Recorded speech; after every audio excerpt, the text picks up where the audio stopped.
Muy buenas, yo soy Javi, estos mandos y secar fuego. Empezamos.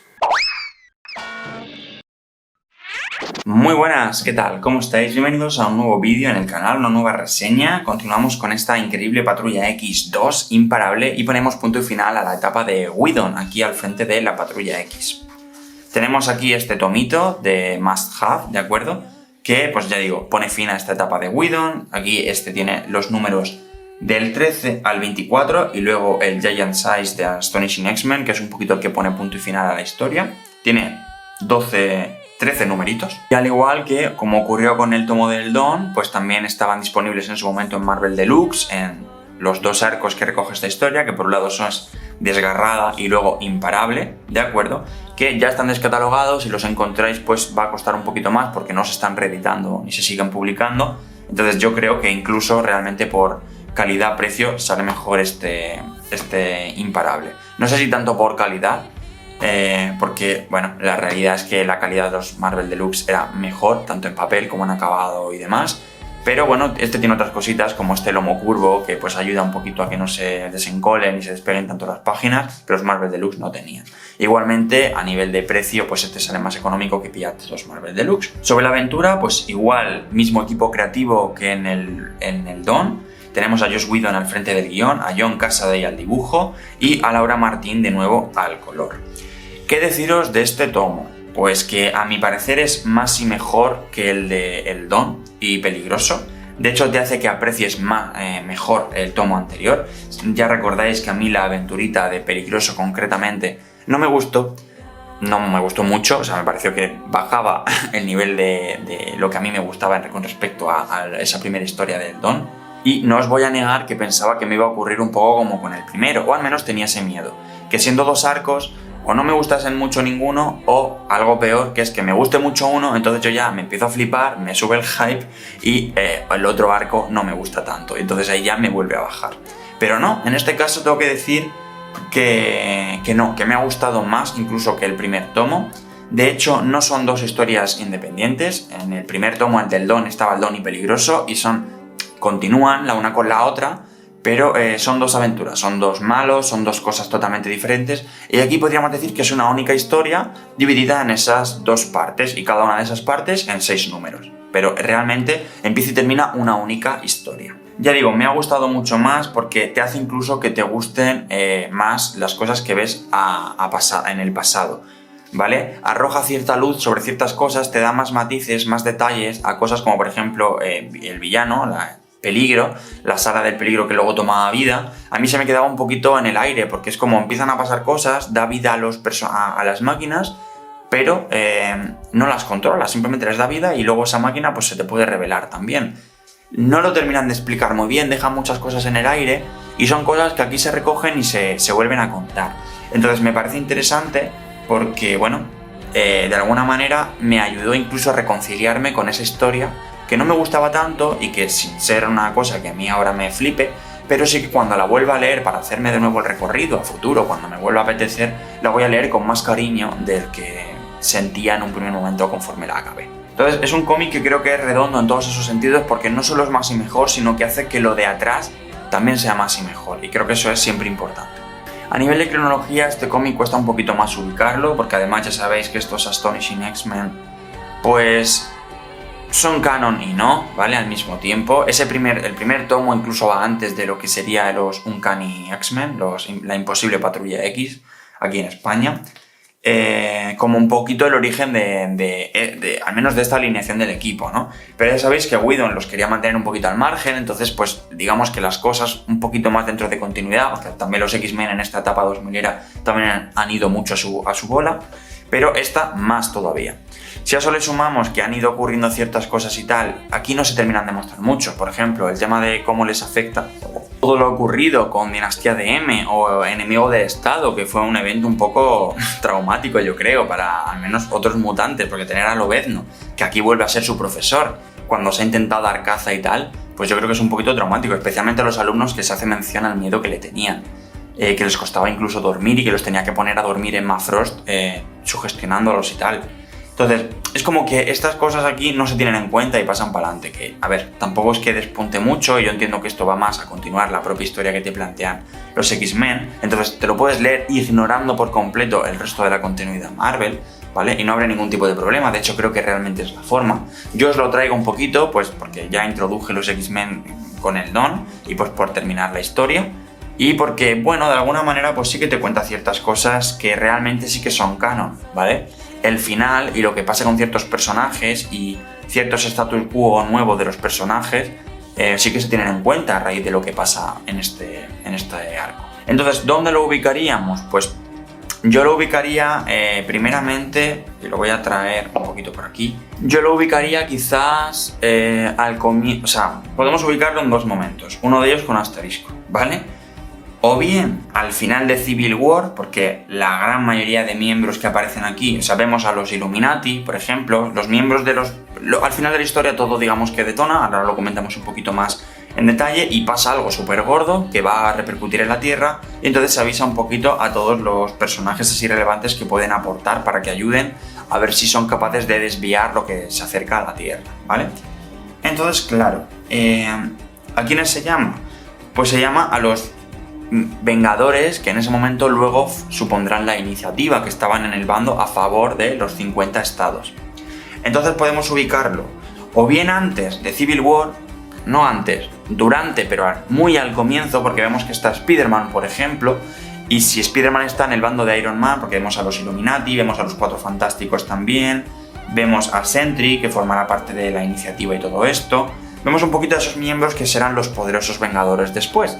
Entonces, o bien lo ubicamos el principio de Civil War, en el que Spider-Man aún estaba dentro del bando del Capi, ¿vale? Pero no lo vemos con su armadura, entonces, bueno, podemos catalogarlo como una especie de gazapo, sin más, o después de Civil War y consideramos a Spider-Man un error de continuidad. Le ponemos un asterisco y ya está, ¿vale? Porque Spider-Man para este momento no estaría aquí junto a Iron Man y tal, porque bastante tenía él encima con todo lo que le ocurría con el tema de la vuelta al negro, un día más y todo lo que le pasaba con su tía May y, que su propia vida personal se fuese a tomar por saco.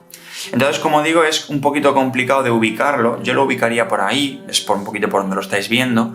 Yo casi te diría más por el tema del error de continuidad de Spider-Man, que a lo mejor va antes, pero que claro, lo de Civil War es tan enorme que tampoco lo termino de ubicar aquí como que de repente... Pero bueno, también es que durante Civil War pasan semanas, ¿no? Quiero recordar ahora mismo. Entonces, bueno, vamos a ponerlo con ese asterisco al comienzo de Civil War / después de Civil War, con algún que otro pequeño error de continuidad, pero al final son chorradas, ¿vale? Son nimiedades, simplemente que como el tiempo ha ido pasando, pues te lo ubican en ese momento, en ese contexto. Pero en realidad lo importante es lo que les afecta a los propios personajes de los X-Men. Sobre si merece la pena, completa y totalmente. Ya no solo a nivel de continuidad pues a lo mejor no merece tanto la pena, eso es cierto, porque no es que vaya expresamente de esto. A nivel de continuidad de lo que son los Vengadores y los eventos principales, a nivel de continuidad de los X-Men sí, porque ya digo, pasan ciertas cosas con Kitty Pryde, con ciertos mutantes y con ciertos personajes más principales, con Emma Frost, ciertos descubrimientos, con Cíclope, con el Profesor X, pasan ciertas cosas que serán relevantes a futuro, pasan cosas importantes. A nivel de lo que es, tomamos a los Vengadores y los eventos principales, pues no tanto. Pero ya digo, ya ni que sea por terminar la aventura de los Astonishing X-Men, merece mucho la pena porque es bastante mejor incluso que el primero. O sea, es un final que creo que realmente está a la altura. Te da un final que va a hacer que a mí en lo particular se me va a tardar un poquito en olvidar.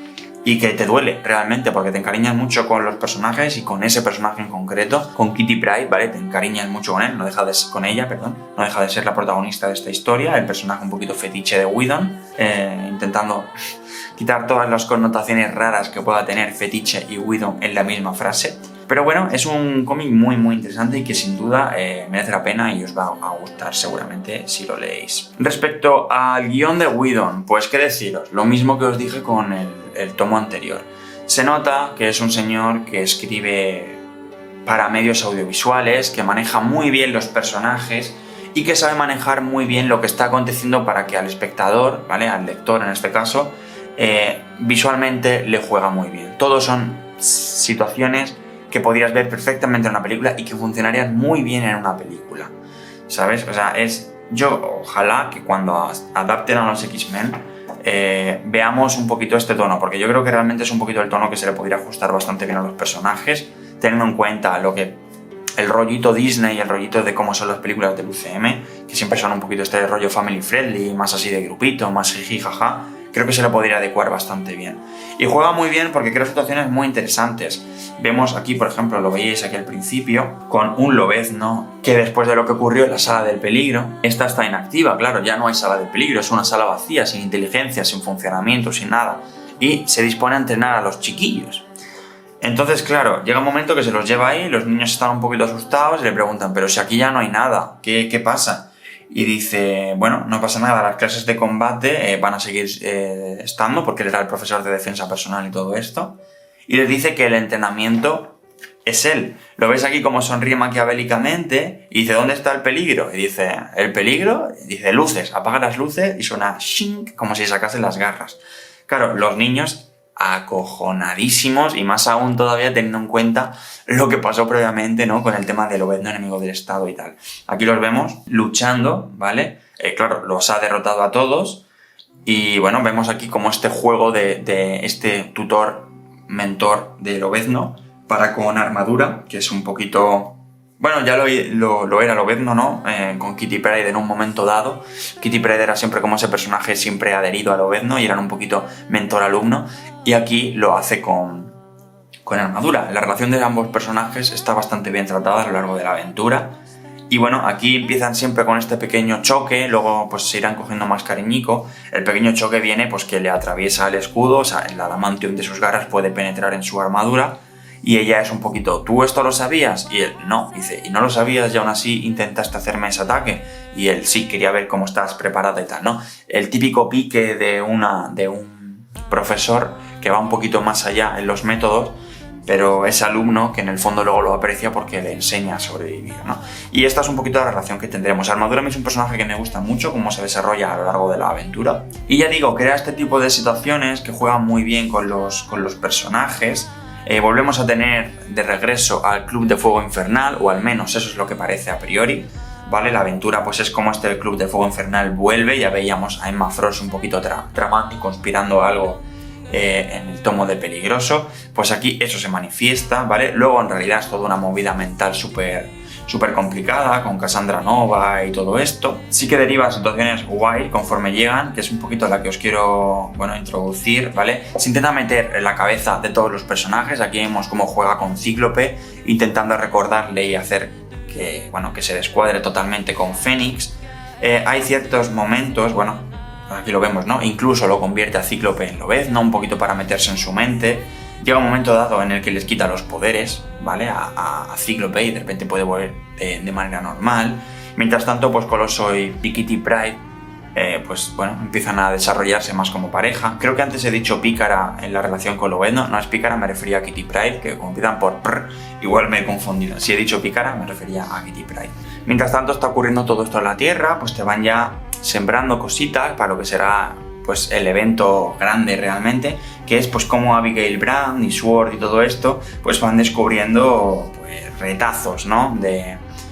de aquello que ocurre en el primer momento, ese alienígena que vino intentando cazar a los X-Men con una especie de pronóstico de leyenda y demás, pues va a tener, digamos, aquí por supuesto su secuela, ¿no?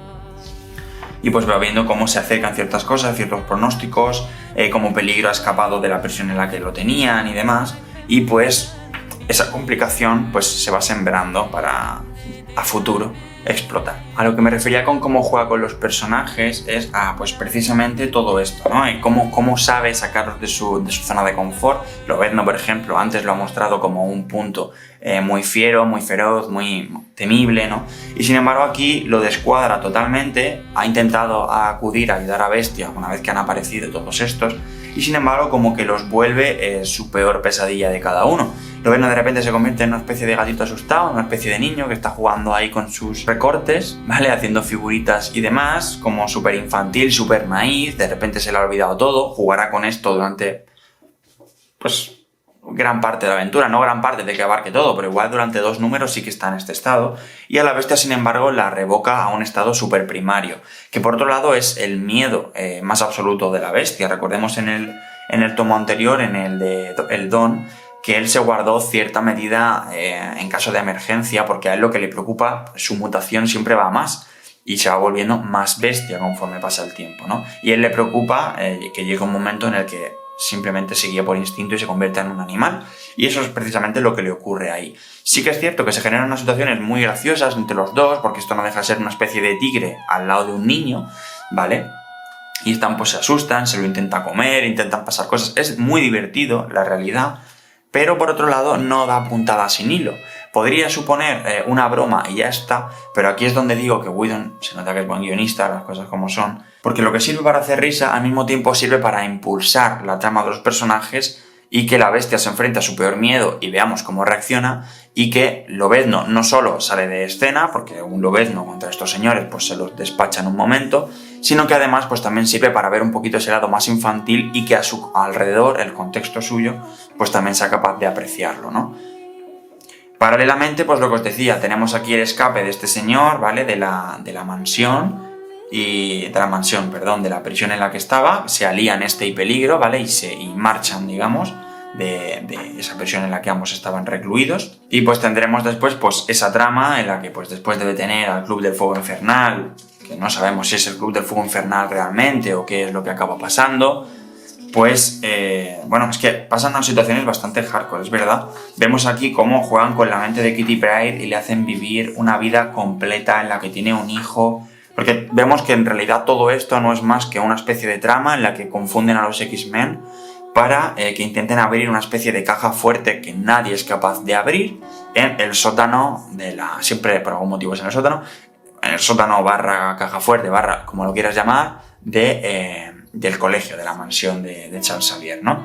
Y claro, la manera que tienen de hacer eso es meterla en una movida en el que vive su vida por completo, tiene un hijo junto a Coloso, la engañan haciéndole pensar que le quieren quitar a su hijo, que pasa años separados de su hijo, que Coloso la traiciona y que, de hecho, ella toma venganza contra Coloso, mata a Coloso, acaba con todos, y que tiene que ir en busca de su hijo. ¿Dónde está su hijo? Dentro de esa caja fuerte, porque como ella tiene el poder de hacerse intangible, la manera más súper rebuscada que tienen de conseguir que alguien se meta dentro de la caja fuerte es hacer que esa persona realmente desee llegar a esa caja fuerte, enmascarándola y disfrazándola de otra cosa. Entonces, claro, cuando Kitty Pryde cae en la cuenta y sale de ese trance, está súper traumatizada, porque para ella todos esos años, esa vida que ha vivido es real, y entonces de repente deja de ver a Coloso con los mismos ojos, deja de ver al equipo con los mismos ojos, ella siente esa pérdida como algo real, ese hijo que ha muerto, que ha perdido como algo real. Y le pasan bastantes cosas muy traumáticas a Kitty Pryde en este cómic. Para ser el prota y el personaje favorito de Whedon, la trata regular. Entendedme, en el mejor de los sentidos, la trata muy bien, es un personajazo y tiene un arco súper chulo. Me refiero que no es un personaje que tenga un camino fácil, sino que le pasan muchas maldades. El segundo arco pues se centra más en resolver esa profecía, ya sí que van un poquito más a ese otro planeta, la Patrulla X. Llega un momento en el que se junta con Abigail Brand y demás en la nave de Sword y dicen no podemos esperar que vengan porque vienen a atacarnos, pues se lo llevamos allí a su terreno, lo que es la guerra. Y claro, pues ya es un poquito resolver aquello, ¿no? Tenemos el término final de la aventura, pues esas consecuencias de todo lo que han estado viendo los personajes, cómo se desarrollan los personajes, vemos finalmente ese otro planeta y el statu quo final de los personajes, ¿no? Pues combates finales, momentos en los que los personajes ya por fin están unidos, en los que se resuelven sus tramas personales y no necesariamente secundarias, pero sí más personales. Las secundarias algunas se cierran, otras se mantienen abiertas para futuras sagas de la serie, ¿no? Traiciones, revelaciones, pues todo lo que os podáis imaginar hasta llegar a la consecución final. Vemos un poquito por qué significaba Coloso ese final, ¿vale? Para esa leyenda, para lo que es este otro mundo. Y realmente pues un final, como digo, bastante complicado. Tenemos una macrosaga, porque los últimos 6 números, ¿vale? El evento imparable ocurre ya en su totalidad fuera del planeta Tierra, en la mitad del tomo prácticamente, y en el planeta en cuestión de esta otra raza, que es una raza súper belicosa, a excepción de unos cuantos que se descubren como parias porque precisamente lo que pretenden es intentar dejar de lado toda esa violencia y ayudar a los desfavorecidos.